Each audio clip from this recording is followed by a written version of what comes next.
Alright, guys, so welcome again. I know it's been a long time, too long, but like I said in the last part, I had to rebuild my courage because, yeah, we're entering into the deep shit territory here. The childish, neon fueled nightmare that I don't think Joel Schumacher wanted. I think DC forced his hand. I mean, a lot. When you hear him talking why? Like I said in the first part of this review, this is Batman Forever. I'll finish it today.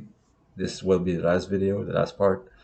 Um, like I said, I read the Red Book edition and that's the only way. I mean, there's the money, but Val Kilmer was a great, soulful, deep thinking actor, and he really was the in those days. I mean, the Doors, Top Gun, Saint.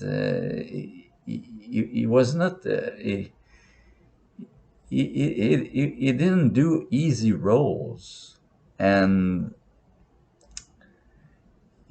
of course, he was in shape to be Bruce Wayne. He had the look, he had the physicality, but I mean, I don't think Val Kilmer. And seeing, if you haven't seen it, I'll probably review it. But I mean, it's a self documentary, so what can I say? It's called Val. It's on the Prime, Amazon Prime. It's called Val, and you see Val Kilmer in his current state. For those of you who don't know, he had throat cancer, and he is unable to work anymore. I know he was in the last Top Gun. He had a small part. I haven't seen the movie yet, so I can't comment. But I know it's very generous. It's very cool. I say it's very cool of the production company to have given Val Kilmer a good send off, and because he really needs it today, and I think it's a damn fucking shame that such a great actor has been. I mean, he's not dead. He's just very sick, and he has to live. And but anyway, um, yeah. I think Val Kilmer, and I'm sure the first draft of the scripts were way darker than this final one. I'm sure WB got those slimy hands, those slimy, greasy hands. Uh, Between the pages and went, yes, more McDonald's Happy Meal. I mean, the first fucking thing Batman says is, I'll take drive through. But then we have 50 minutes of good things, of serious things. We have all is it's all about Batman. I mean, the love interest is a psychiatrist. How fucking obvious do you want to be? I mean, it's of course she's kind of a slut, but I mean, she you could see it as yeah. She says she admits she likes the wrong kind of man, and you can say, oh, it's jokey, it's slutty, it's oh whatever, but yeah, but there's people in movies. There are guys like this all the time. Maybe bad guys are good guys, and nobody talks about it. So why, when a woman says it, when a woman knows she has a type and knows it well because she's a psychiatrist, so she knows herself, she knows what she wants, and of course, I think it's a great twist in the film that at the beginning she only wants Batman. She fell in love. She's just like Harley Quinn, who fell in love with the wrongest of the wrong kind of man. And her, she I mean, who can love Batman? I mean, he's fucking Batman. And but she takes it to heart, and she reads magazine about him, and she at the beginning of the movie with the first action scene, and she's there in person, and she wants to see him up close, and she invites him on a roof, and she's not, she's obvious. Yeah, she wants to fuck him and sleep with him and be in a relationship with him or whatever goes on in her mind. Yeah, she doesn't hide from it. She says it straight through. I prefer that to Christopher Nolan. Oh yeah, well, I loved you when you were Bruce, but now that you're Batman, I'm not sure. Your mask is troubling. You're too violent and too crazy in the head, and I don't think I can live with that. And blah blah blah blah blah blah. Fuck you. I mean, and when she dies, well, Batman fucks off and stops being Batman. You know what? I prefer Chase Meridian. She doesn't fuck around. She knows what she wants. She tells it. I'm sorry. It's just facts.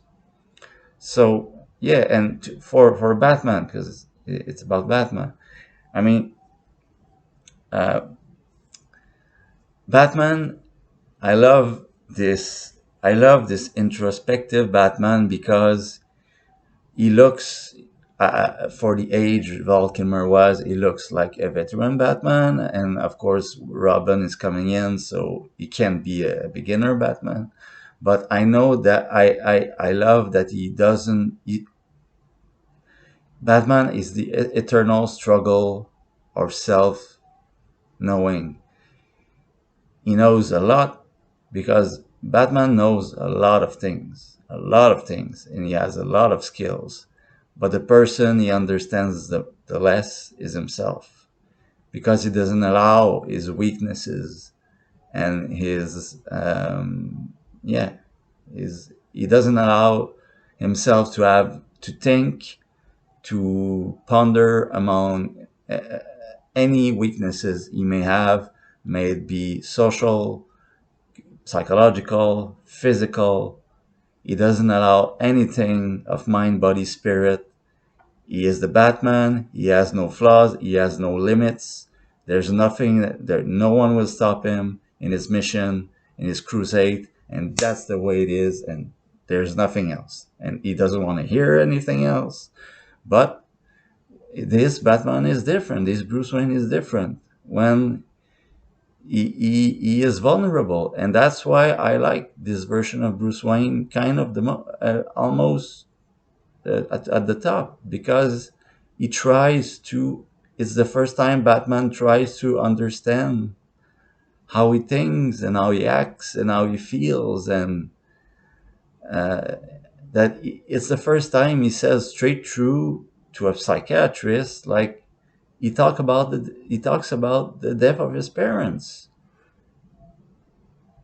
When in any Batman movie or teleseries, I mean, there could be, maybe I don't know it all by heart, but I don't remember any obvious or big movie or event or series uh, having Batman trying to repair himself, because Batman is completely broken. So, and he never tries to repair the damage. He just uses the damage to to to inflict damage on on his enemies. And yeah, that's why that's what I love about this story time. Even I know it's lighter, a lot lighter, but than the Burton ones, but Mike Keaton was very, very, and I'll continue to say it, the most psychotic Batman we've ever had. When he is in his cave, you don't fuck with him around. You don't bring Vicky Vale into the Batcave. You don't fuck with his investigations. And when he is in the suit, he is completely gone. He is not himself. He doesn't, he dissociates completely who Bruce Wayne is and who Batman is. I'm not sure he even knows when he is Batman. I'm not sure he even remembers who he is when he is in that suit because he's completely out of it. He's psychotic, and but he is very introspective. He doesn't talk much when he's alone, like the beginning of Batman Returns. He waits in the dark. He doesn't read. He doesn't play a video game. He doesn't watch a movie. He doesn't talk to Wayne Industries. He doesn't talk to Alfred. He just fucking waits. And there's so many scenes like that where he's just silent. And he talks a lot more, like when he brings Vicky Vale to the Batcave, and he talks a little bit more. But even when he is as Bruce and Alfred bring Vicky Vale in, and she tries to understand, and Michael Keaton says, I've got to do it because no one else can, and I've got a job to do. He's out there. I've got to go to work. So nothing, again, nothing, even he loves her, of course. He would like to be in a normal relationship, but he says straight up, it's not gonna work. And that's what I love in Batman Returns. He said, yeah, had one in her girlfriend, didn't work. I told her everything. Of course, if Batman tells you everything of his secrets, you're gonna run. You're gonna run for the door because he is nuts. He is completely gone. So that's why I love that they made differently in this version of the script. Or at least they tried, and at least we had a good half a movie of introspection and things that we haven't seen before, and an exploration of Batman's psyche and his dreams and his trauma, still fighting CPTSD. Like he's having fucking hallucinations, like as a grown man. So I know he must always be, but when they showed us this, I mean, this doesn't sell Happy Meals. The what we are going to review now, that sells Happy Meals, because we are starting just where we left off with Two-Face and Riddler stealing diamonds, and of course it's so stupid. There's a security guard just there to take a punch, and Jim Carrey just tried to punch him, and it's like, ow! So that's where we are. We are at 58 minutes and 2 seconds. 3, 2, 1, go.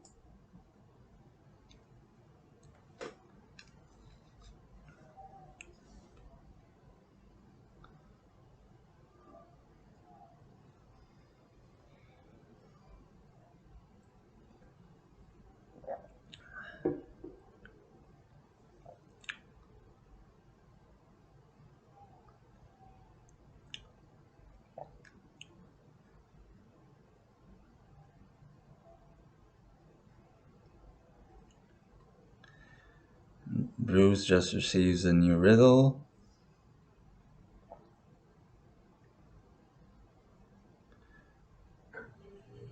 Pawns. Clock. And Batman. I love this. Batman. I love Val Kilmer with his high collar black uh, sweatshirt, with his black shirt with a high collar. Very, very. He looks so much like Batman in the animated series. I love it. And again, he doesn't go to the police. He doesn't. He just takes all the riddles together and he tries to solve them.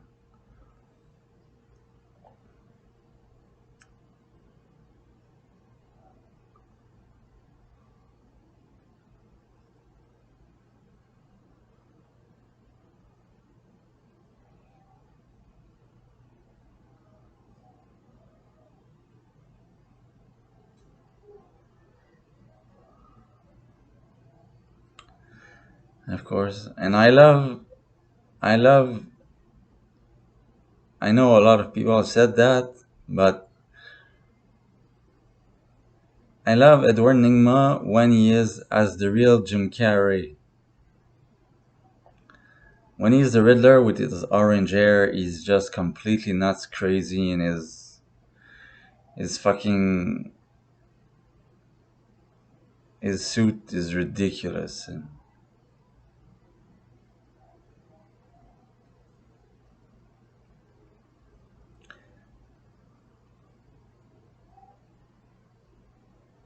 yeah, and the fact that we can see the brainwaves, the green brainwaves, flying in the sky, it's like to this base. Like, how did they build this? And it's like, and we know how easy it is to make it fall apart. So I mean, it's like the end of Batman and Robin. It's just a big pile of money, a big set, and he absorbs all the brainwaves. And you know what? I would maybe take it more seriously if it made him like so uh, intelligent, or but it doesn't change anything about him. He's not smarter. He's not anything. Okay, so now Robin, Dick is trying to go, and that's a good part with the music and the gymnastic he uses, and just to arrive in time to enter the Batcave. I love. It's a good scene. It's a good way for him to enter the Batcave for the first time. I don't know why everything lights up when an intruder goes in, but and I still love this Batmobile. Hate me all you want. I still love it. One of my favorite toys as a kid.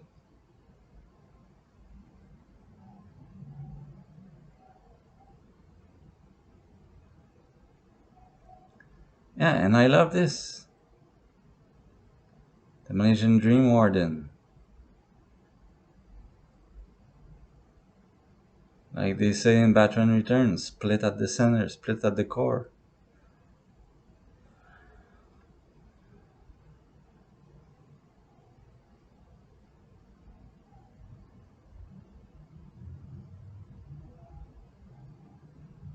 Yeah, and there he is. See, we still have some nuggets. Hang on, guys, hang on. We still have some little nuggets of hope to carry us to the end. So he just admits it. He just tells her the truth. And I like that it's not common knowledge. Yeah, he doesn't remember a lot because it was cause a, it would cause a, yeah, the red letter book edition.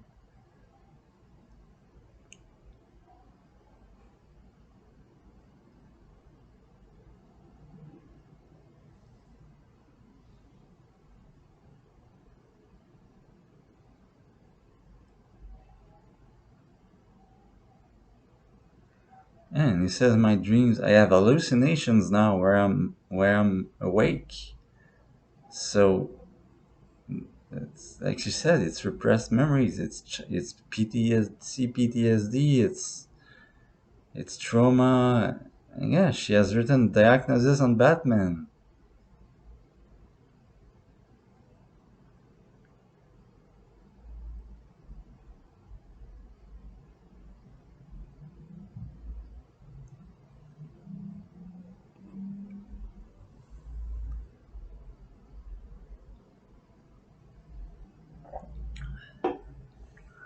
And yeah, it's like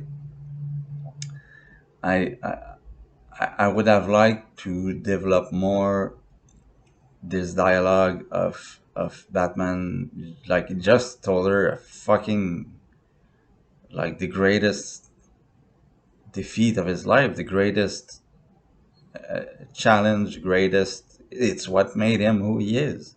It's the great defining moment of his life, and they cut that short. And but I understand because he is, and they don't tell everything. You have to you watch you have to watch. It's like in Batman '89 when he opens the file on Jack Napier.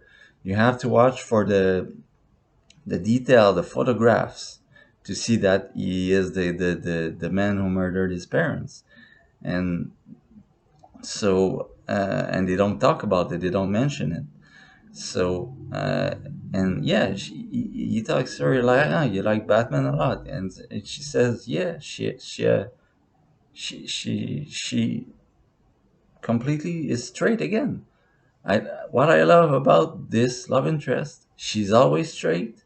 She always tell him like it is, and I love the fact that she's going to first. She likes the legend of the mythos of the Batman, and she thinks yes, she just said, I think he's fascinating.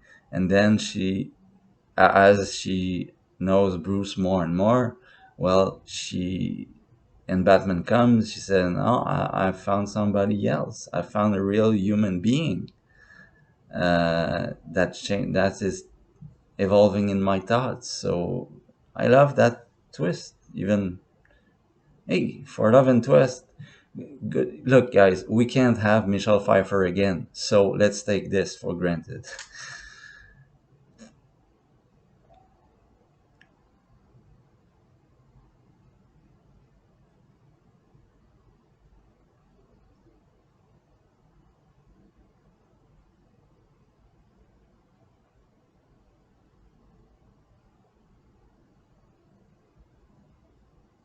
You just, yeah, yeah.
The other car.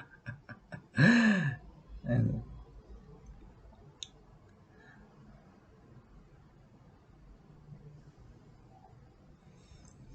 and I accept it. It's like, yeah, and the nightlife with the gangs and clock over orange a little bit.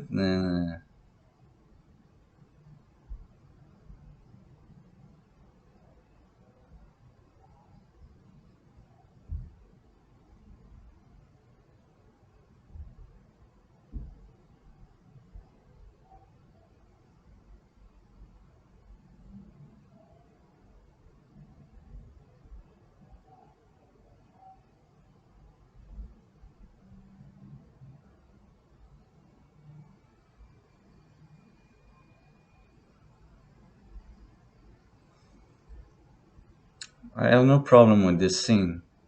I like this scene. I like that Dick as a great stole the Batmobile and going to save a girl from from a gang. No problem with it. I think it's fine.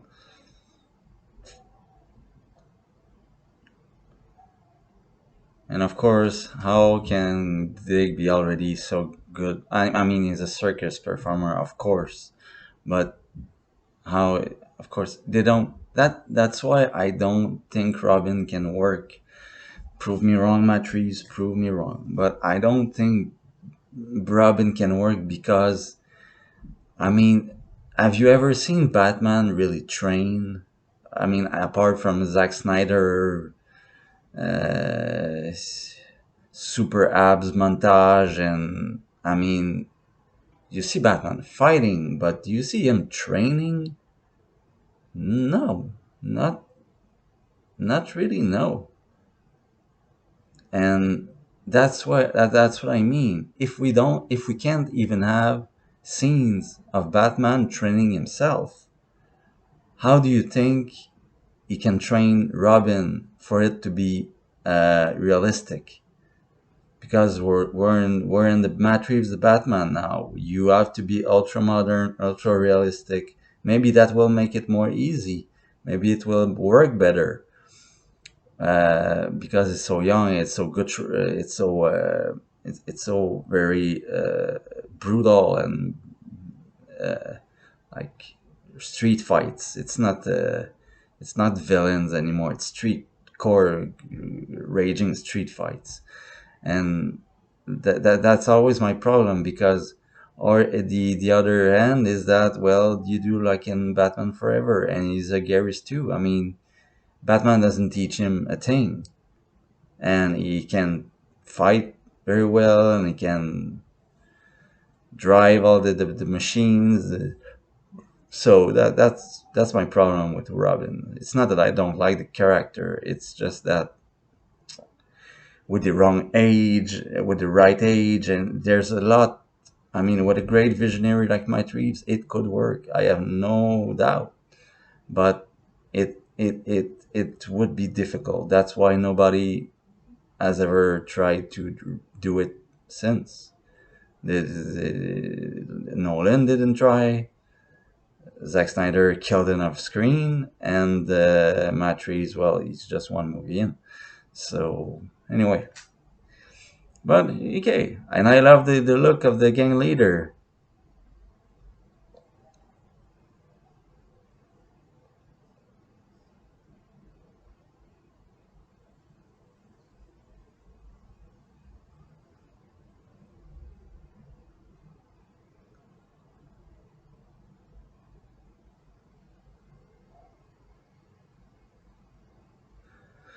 And again, I won't. He's doing some neat tricks, but I won't. I won't describe the fight scene. I mean, it's pretty much just taekwondo and acrobatics. This is just good old kickboxing.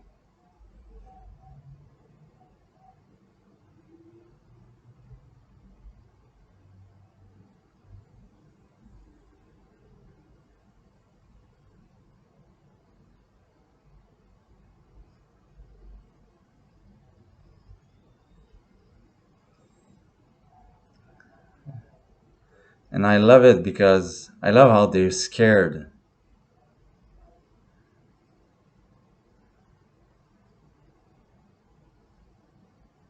And he's trapped and he has nothing else to go. And Batman is just there, perched. And they just see him and they run.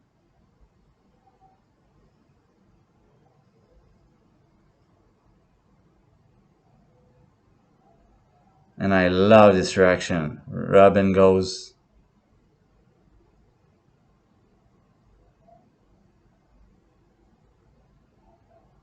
I love Batman is just like, you think you will pass me.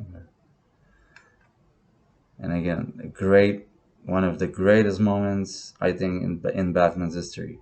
I love how he's like a marble statue, like and Robin is emotional and he blames Batman for his parents' death, and he just, I mean, yeah, okay, Batman is Batman, but tell like an athletic circus guy like Robin, he can lay a punch, and he's just punching and punching and punching, and Batman is like a monolith. He's like, you shall not pass. It's like he just rams up its guard, and it's like he just takes his fist and like, don't try it, kid. It's like it won't work. And one of the best line of dialogue Batman has ever had. Again, underrated, guilty pleasure. If Bruce Wayne could have given his life to save your family, he would have. There's not, you can't make more Batman than that. And again, I love this cowl. I love this suit.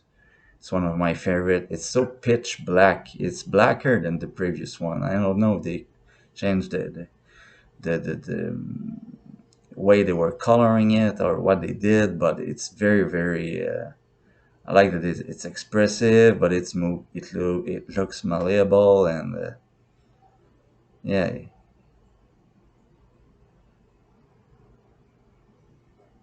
I like the score here.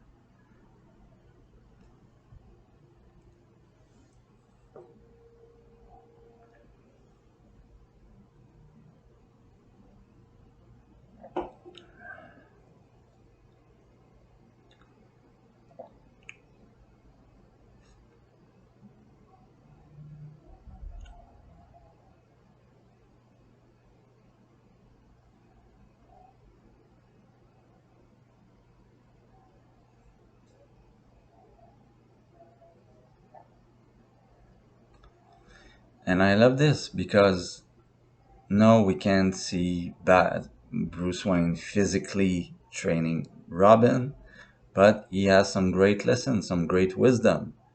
Because for all his faults, Batman is very wise.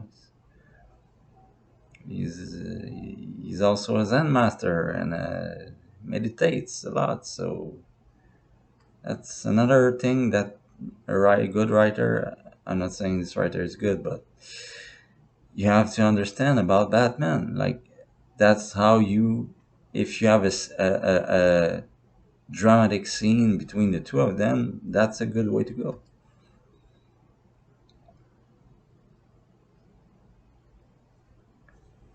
And again, it explains perfectly the no kill rule because uh, yeah, it just uh,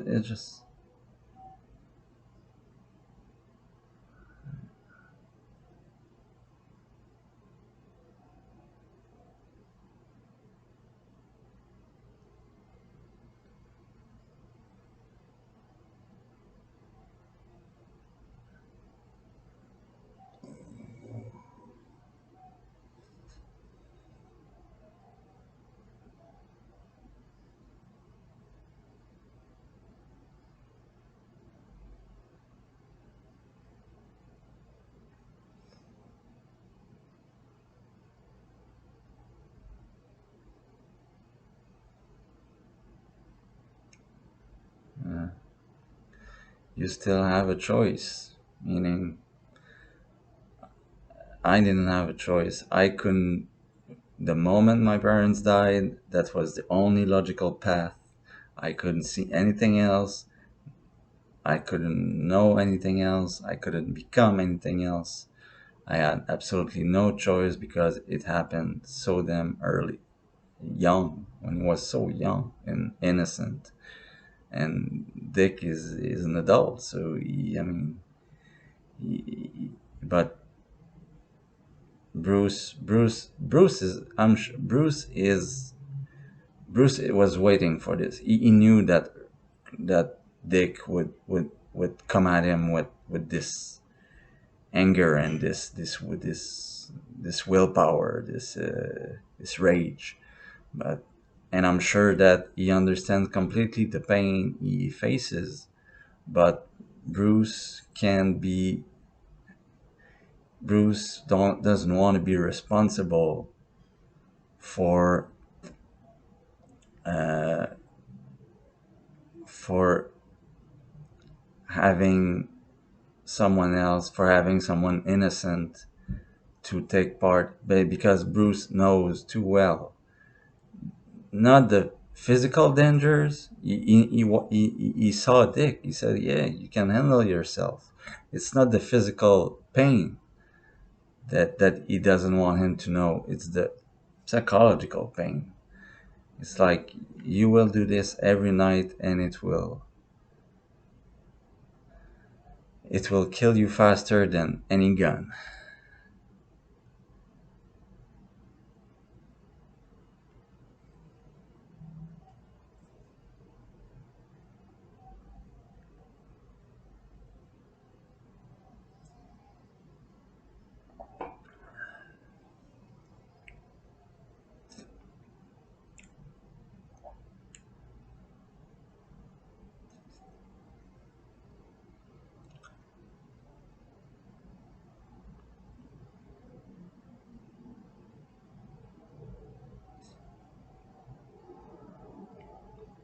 Again, like the architecture, the neon is a good look to go. It's very. I mean, it was 1995. It's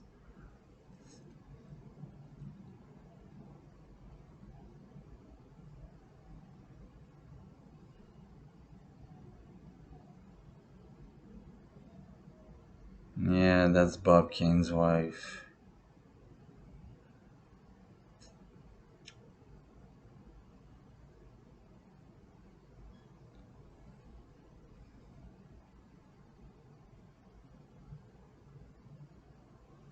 How's my mom?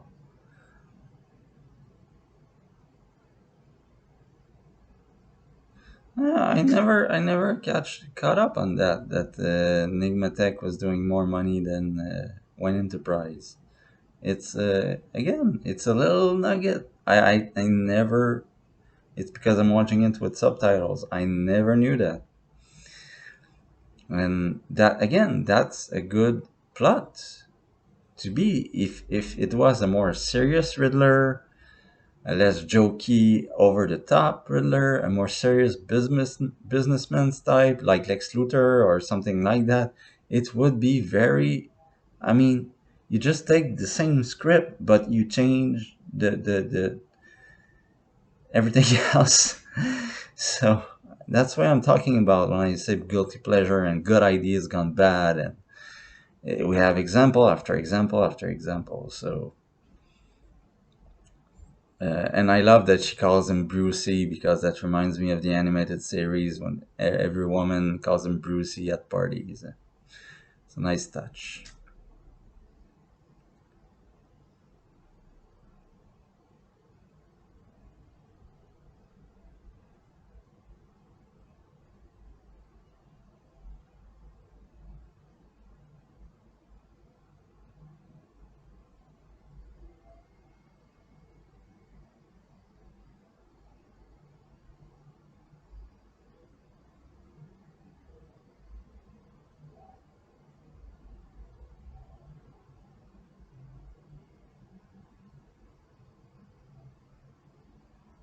Drew Barrymore.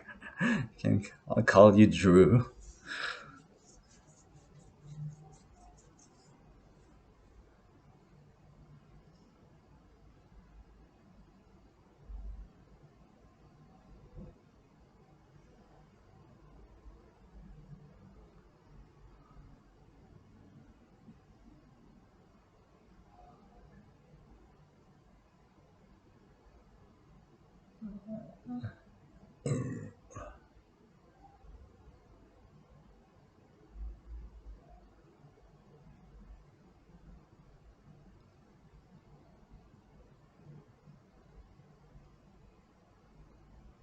And again, that's not a bad plan.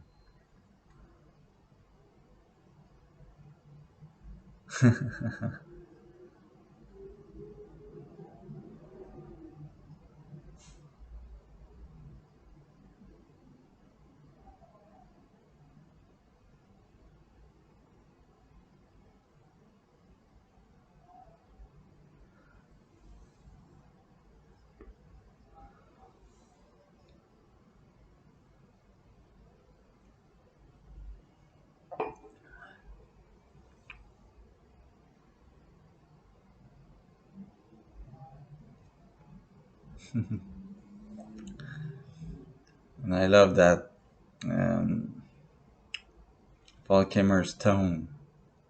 Val Kilmer's voice in society is really, real different than when he's intimate or just Batman. So he has three voices.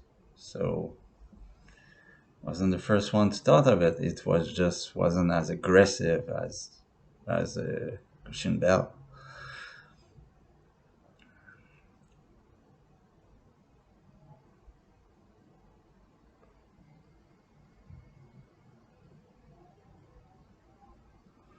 And of course, he has a plan.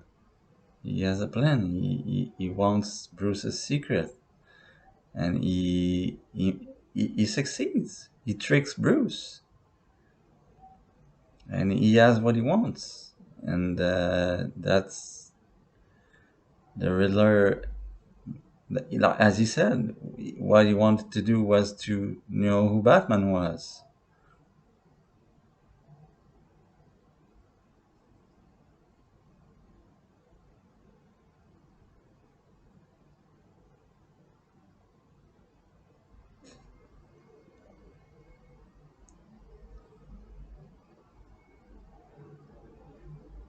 And yeah, he thinks, okay, I've turned it down. I'm going in to investigate about this machine, how it works. And the Riddler saw it, and she just powers it up again. And Bruce is trapped.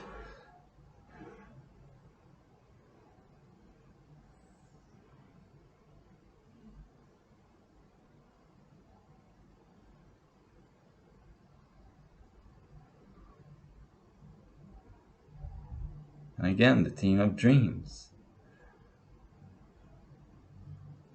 Yeah, Batman. What fantasies are of Batman?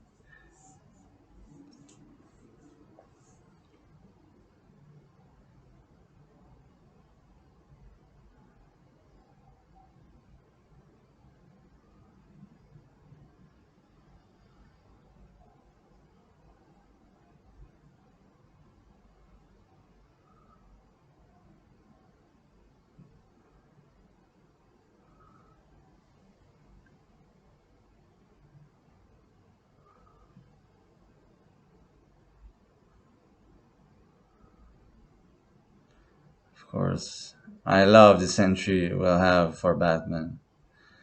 Of course, Two Face is completely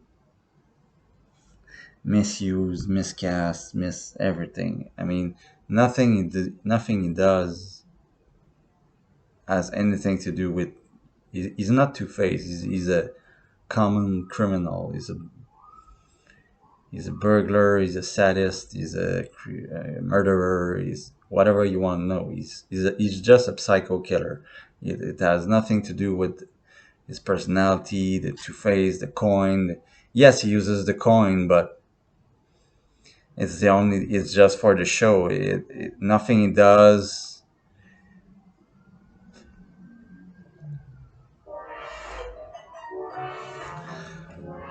Sorry guys, I have to take this call.